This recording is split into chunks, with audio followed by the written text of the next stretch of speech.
সকলে কেমন আছো?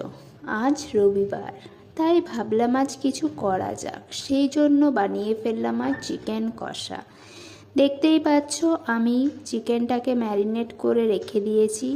এবার আমি কড়াইতে তেল গরম করে তার মধ্যে পেঁয়াজ কুচি, টমেটো কুচি দিয়ে এটাকে একটু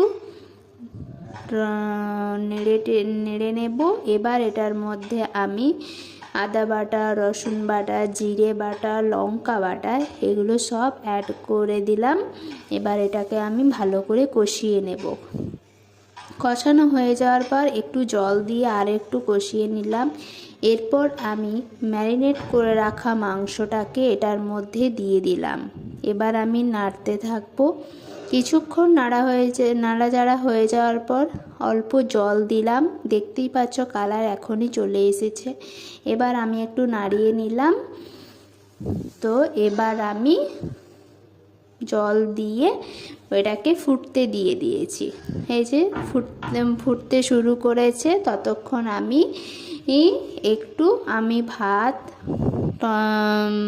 টমেটো চাটনি আর বেগুন ভাজা আর আলু ভাজা বানিয়ে নিয়ে এলাম। এবার এই যে দেখতে পাচ্ছ আমার চিকেন রেডি। কেমন লাগলো?